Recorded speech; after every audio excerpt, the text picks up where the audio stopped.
The European Union is considered by some to have the most extensive environmental laws of any international organization. Its environmental policy is significantly intertwined with other international and national environmental policies. The environmental legislation of the European Union also has significant effects on those of its member states. The European Union's environmental legislation addresses issues such as acid rain, the thinning of the ozone layer, air quality, noise pollution, waste and water pollution, and sustainable energy. The Institute for European Environmental Policy estimates the body of EU environmental law amounts to well over 500 directives, regulations and decisions.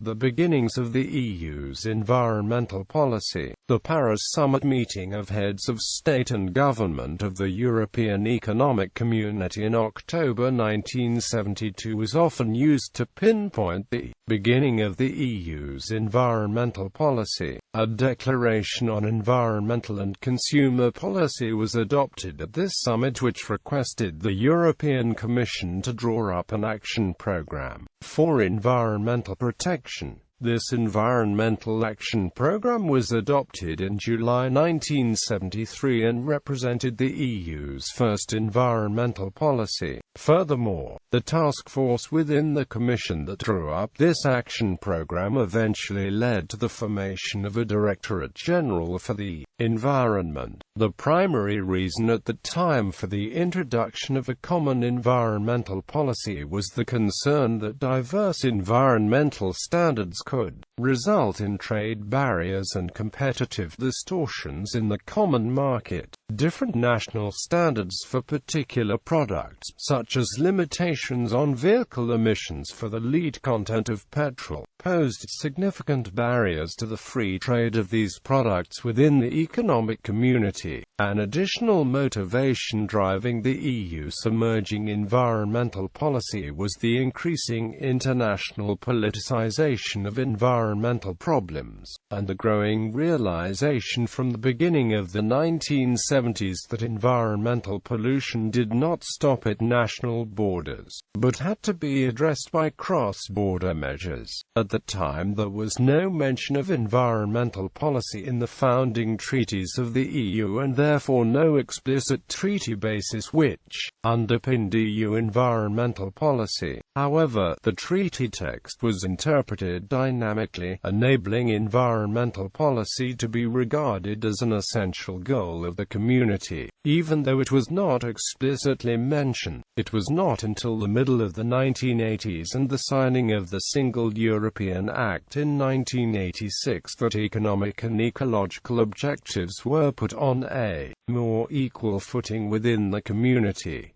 Main actors. EU environmental policy is shaped by a variety of actors, including all of the main EU institutions as well as lobby groups which make up the wider Brussels policy-making community. Member states shape EU environmental policy by working within the Council of Ministers. The Council is a central actor in decision-making in the EU, sharing its decision-making power with the European Parliament under the ordinary legislative procedure. There are different council formations, one of which is the Environment Council. The number of Environment Council meetings has increased significantly over time. Heads of state meet in something different. The European Council, which until recently had very little to do with environmental policy. However, more recently the European Council has played an important role in EU climate change policy in particular. The European Commission not only has an exclusive right to propose new environmental policy, but it also has a responsibility to ensure the implementation of environmental rules.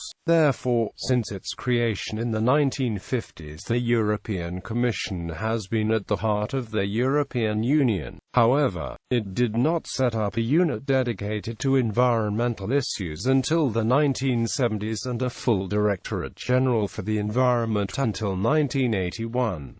Initially, DG Environment was perceived as a relatively weak DG, but it has gradually become more assertive through the development of technical and political expertise. However, the Commission still has to depend on member states to implement its policies. Traditionally, the European Parliament gained a reputation as a champion of environmental interests within the EU, where it provided an access point for those excluded from decision-making and a voice for green political parties. However, it was a reactive and relatively weak institution. More recently, the Parliament has benefited from treaty changes that have made it a co-legislator with the Council of Ministers. However, the empowerment of the Parliament seems to have reduced its green credentials, as it now appears less willing to adopt green amendments. Over the last 40 years, the EU has attracted the interest of a vast number of lobby groups, including environmental NGOs. As early as 1974, environmental groups from all the member states established a central representation in Brussels, founding the European Environmental Bureau. Other environmental NGOs only set up shop in Brussels from the late 1980s onwards. European institutions, especially the European Commission, provide relatively easy access to these groups compared to some national governments. The European Commission has even actively encouraged the participation in policy making by setting up consultative committees and other bodies, and providing funds to establish and maintain certain core groups.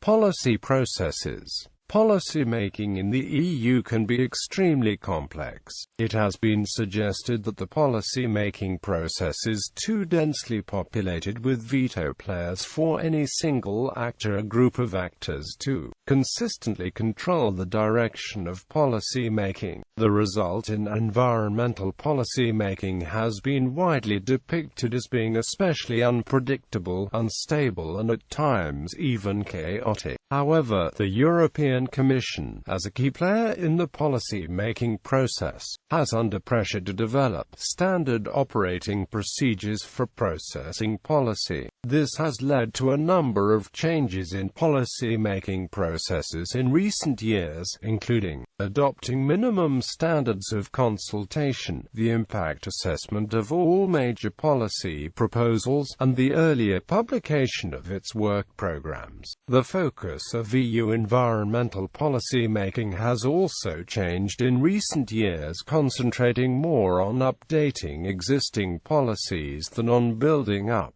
the EU's role in environmental policy. In the 1970s and 1980s, EU environmental policy was marked by the rapid build-up of a body of legislation that covered a range of issues previously not dealt with at EU level. Since the 1980s, other new issues have been taken up, but in addition, an increasing proportion of the environmental agenda has been taken up by debates on the revision of existing legislation. As a result, the proportion of EU environmental legislation that amends previous laws has steadily increased over time. Consequently, for most environmental issues, the key question is no longer should the EU be involved, but what should the EU be doing? And the logic for getting the issue on the EU political agenda is no longer to make the EU take it up, but to change existing policies. This change in both the stakes of and the key struggle in agenda-setting strategies marks a shift from new issues to ongoing or recurring concerns. In its policy-making processes, the EU has made a sizable effort to undertake a particular type of policy coordination, namely the integration of environmental considerations into the operation of all policy sectors. The potential of environmental policy integration is undoubtedly ambitious. Economically powerful sectors such as agriculture, energy and transport should design out environmental problems in the development of their own policies. However, it has proven much harder to implement than many had originally expected, not least those working in the European Commission's Environment Directorate General. A significant causal factor here has been the EU's fragmented institutional and political structure, which on the one hand has facilitated the adoption of visionary policy objectives,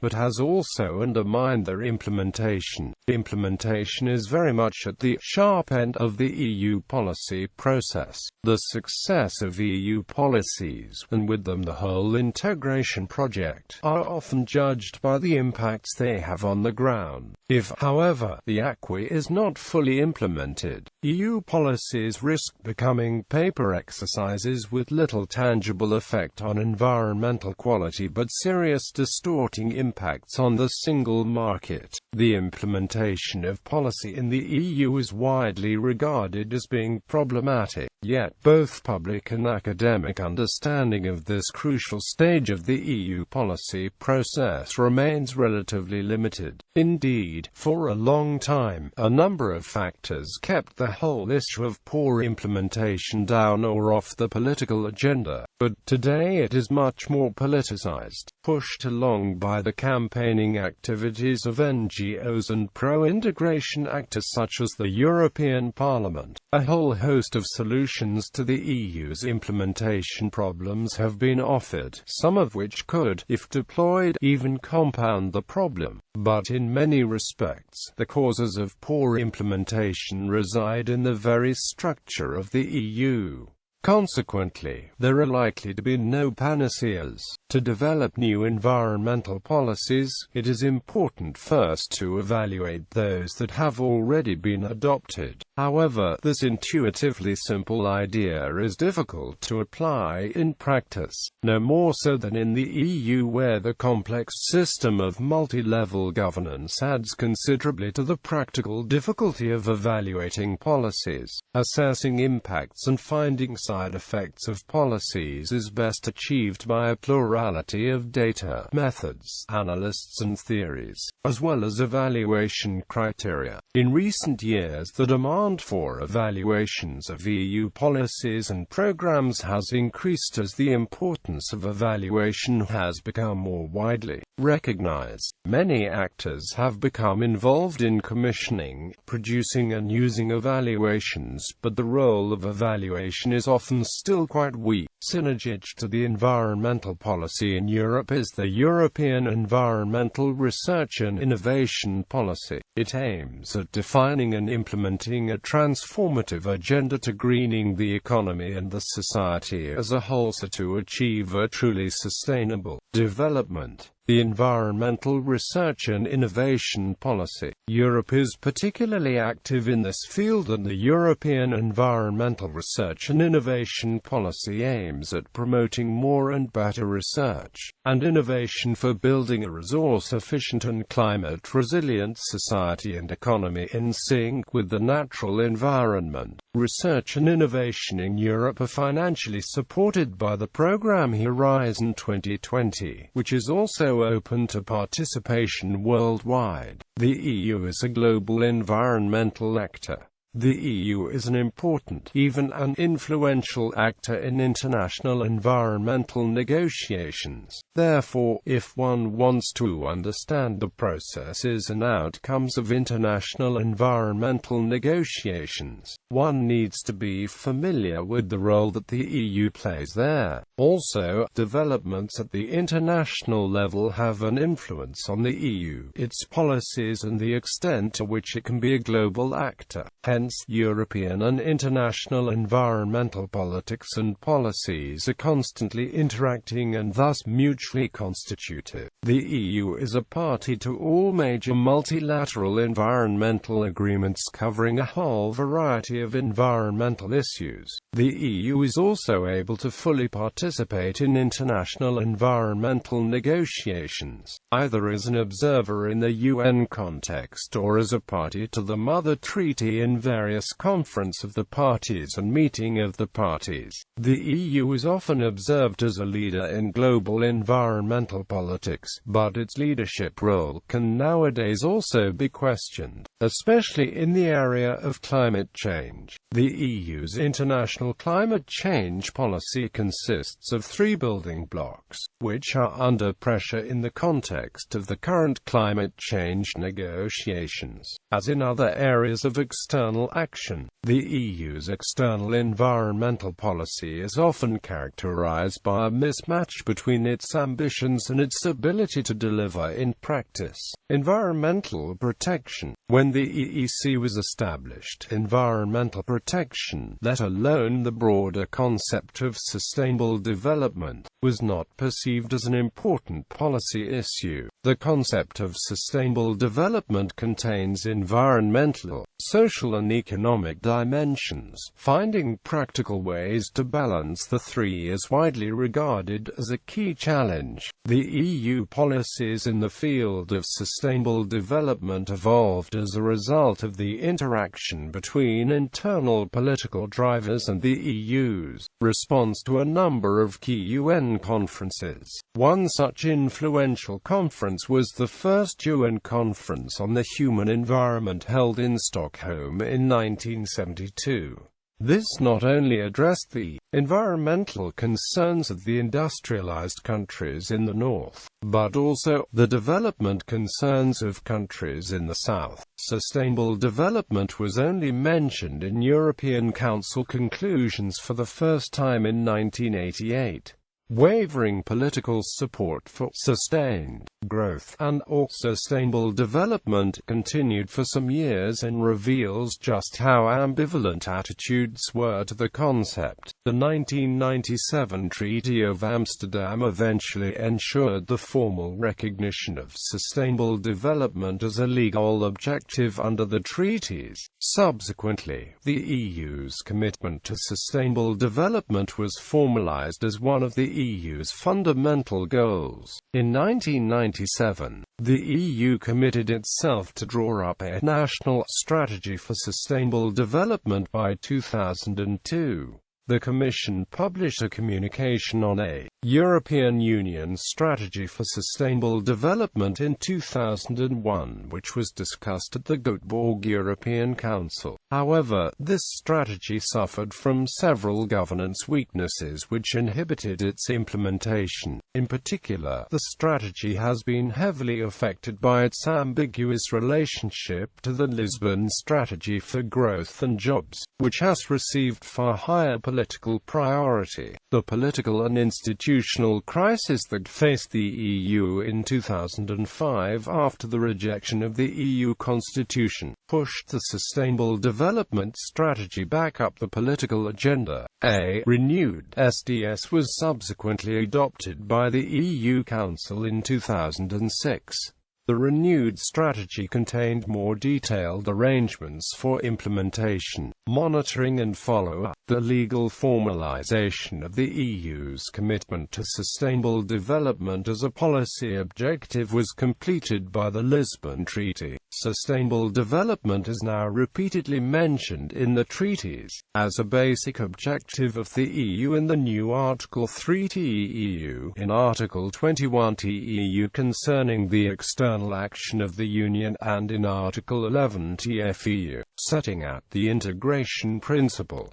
The EU is now legally committed to pursue sustainable development both internally and externally. This legal commitment led to the setting up of an impact assessment process to be done ex ante, i.e., before the fact, to ensure that all future EU legislation would conform to the principles of sustainable development as laid down in the EU Strategy for Sustainable Development. In fact, multiple processes of impact assessment emerged. Commission-wide impact assessment for all future EU legislation, sustainability impact assessment for DG Trade, and integrated sustainability assessment as envisioned in EU-funded research projects such as Matisse, In Context and Vision RD4SD, which has been recommended for consideration as a methodology for future global assessments. The post-2008 economic crisis has led to a marked decline in high-level policy interest in long long-term policy objectives such as sustainable development. A new Europe 2020 strategy replaced the Lisbon strategy in 2010. It reduced the environmental dimension to energy and resource efficiency. The words sustainable development are not even mentioned. The future of the EU's sustainable development policies is uncertain, and it is possible that the EU will return once again to a narrower focus on environmental policy. Major areas of environmental policy. The Water Framework Directive is an example of a water policy aiming for rivers, lakes,